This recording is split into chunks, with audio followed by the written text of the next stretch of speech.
The studio audience buzzed with anticipation as Meghan Markle made her entrance on The Late Show with Stephen Colbert. She wore a confident smile and a designer outfit that commanded attention, and Stephen greeted her with warmth. The interview began smoothly, with some light discussion of her latest projects and public appearances. Meghan spoke about motherhood, charity work, and her efforts to stay grounded despite the relentless media scrutiny. Stephen listened attentively, but gradually shifted gears, posing more pointed questions about Meghan's public image. Some critics say you've struggled to accept the responsibilities that come with fame, he remarked. Meghan blinked slowly, her smile thinning. I never asked for the kind of fame that came with marrying into the royal family, she responded, her tone cool but firm. The room fell into an awkward hush. Colbert smiled, clearly preparing to dig deeper, and the tension in the air thickened almost immediately. Stephen leaned in, his expression unreadable. But Meghan, don't you think some of the criticism comes from how you've handled the spotlight, like the interviews, the Netflix docuseries, the constant headlines? Meghan's eyebrows raised slightly and she nodded slowly. There's always criticism when a woman dares to speak her truth, she replied, especially when she refuses to be silenced. The audience applauded lightly, but Stephen wasn't finished. Some argue it's not just about speaking your truth, but also about controlling the narrative. Do you think you've ever contributed to the very media circus you claim to detest? Meghan's posture stiffened. With all due respect, Stephen, that's a convenient oversimplification. Speaking out against abuse and misinformation isn't the same as seeking attention. Her voice grew sharper, and for the first time during the interview, the usual calm in her demeanor started to slip. Stephen adjusted his cards. Sensing the storm he'd just stirred, trying to maintain his usual comedic balance, Colbert chuckled lightly. Well, to be fair, you did say abuse. But some of your critics might say you label any scrutiny as abuse. Meghan shot back quickly. Scrutiny isn't abuse, but harassment, racism, and coordinated smear campaigns absolutely are. The crowd gave an uneasy clap, not sure whether to cheer or hold their breath. If anyone thinks a woman should, just smile and nod while her character is publicly torn apart. They're part of the problem, Meghan added. Stephen, clearly treading carefully now, attempted to pivot. Let's talk about the podcast then. You've brought up a lot of cultural issues. Did you feel heard through that platform? Meghan's tone didn't soften. Sometimes yes. But people in power often don't want to hear what disrupts the narrative. She was no longer masking her frustration. The tension on stage was undeniable, and even Colbert's usual charm struggled to contain it. As the interview continued, Meghan became increasingly defiant. When Colbert mentioned the infamous Oprah interview, she interrupted him before he could finish the question. That interview wasn't about scandal. It was survival, she stated bluntly. Stephen paused. But surely you can understand how airing private royal matters publicly came off as controversial? Meghan's tone turned cold. No one asked if I was okay for years. No one cared until I said it out loud. If being honest is controversial, then maybe we need to reevaluate what we expect from women in the public eye. The air was thick with unease. Meghan's voice trembled slightly, a mix of anger and exhaustion clear in her expression. The live audience sat rigid, eyes darting between the two. Stephen tried to interject some levity, but the moment had taken a serious turn. Whatever lightheartedness the segment began with had long evaporated. Stephen, determined to salvage the segment, brought up Meghan's philanthropy. You've done significant work around mental health and women's empowerment, he said, but how do you respond to critics who say your message is lost in the noise of controversy? Meghan tilted her head, expression unreadable. I think people are uncomfortable with complexity, she said. They want to put women in boxes, saint or villain, weak or manipulative. I'm just a human being who has faced unimaginable pressure and still chooses to rise.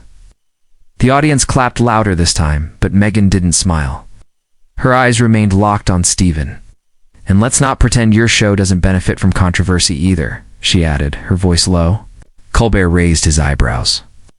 That's fair, he admitted, but we also try to be honest.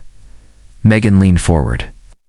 Then be honest about how women like me are portrayed, not just by tabloids, but by mainstream voices like yours.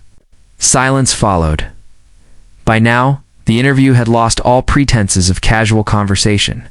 Meghan's calm had fully evaporated, and her tone was laced with frustration. "For years, people have dissected my life like it's public property," she snapped. Every decision, every gesture, turned into scandal. "It's exhausting." Stephen tried to cool things down with a soft chuckle. "That's the price of fame, isn't it?" Meghan turned sharply. "No, the price of fame shouldn't be dehumanization." Her eyes were glassy now, but she didn't look away. "People can't understand what it's like to be vilified, simply for existing in a space you weren't supposed to belong to." The studio fell into an awkward silence.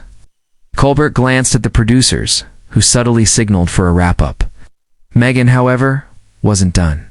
"People love to say I'm privileged, but privilege doesn't erase trauma," she said. "You can have both." "I do." The conviction in her voice silenced even the skeptics.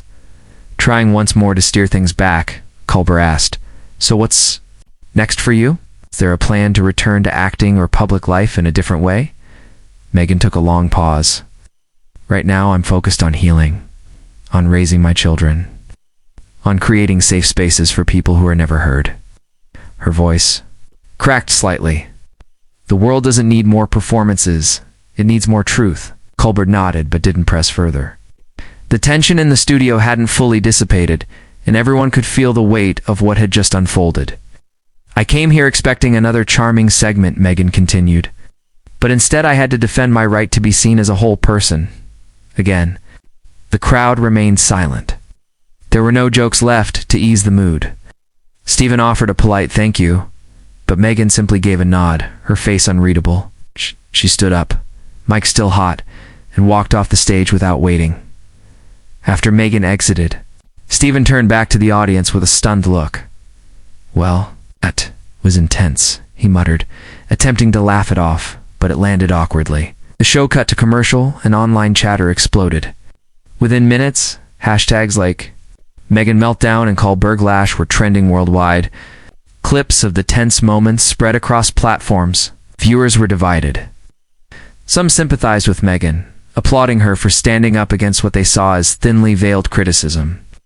Others accused her of being overly defensive and lacking accountability. Pundits weighed in, and YouTube reaction videos popped up within hours. The incident wasn't just another celebrity interview gone wrong. It became a flashpoint in the ongoing discourse around public image, media bias, and the unique scrutiny faced by women, especially women of color, in positions of power. The headlines the next morning all carried a similar message. Meghan Markle had finally had enough. Behind the scenes, the show's producers were reportedly rattled. Some claimed Meghan had been warned about difficult questions. Others said she was blindsided.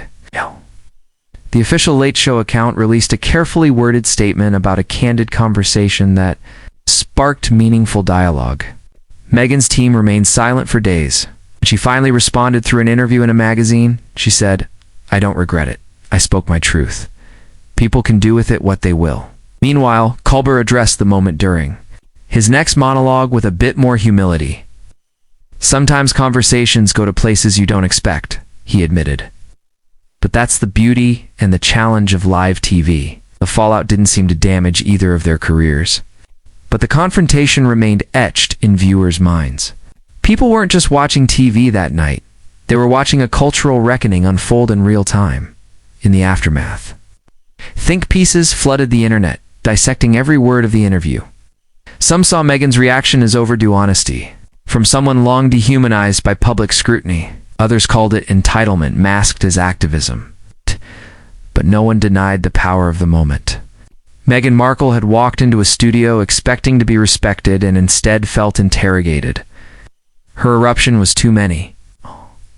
Symbolic of a deeper frustration felt by countless women told to stay polite even when being dissected. The clip has since become one of the Late Show's most watched moments online. In a media landscape often dominated by sound bites and rehearsed charm, Meghan's unfiltered response shattered expectations. Whether viewed as strength or defensiveness, it resonated. The message was clear. Meghan Markle was done playing nice. And in doing so, she turned a late-night interview into a cultural earthquake that people would be analyzing for years to come.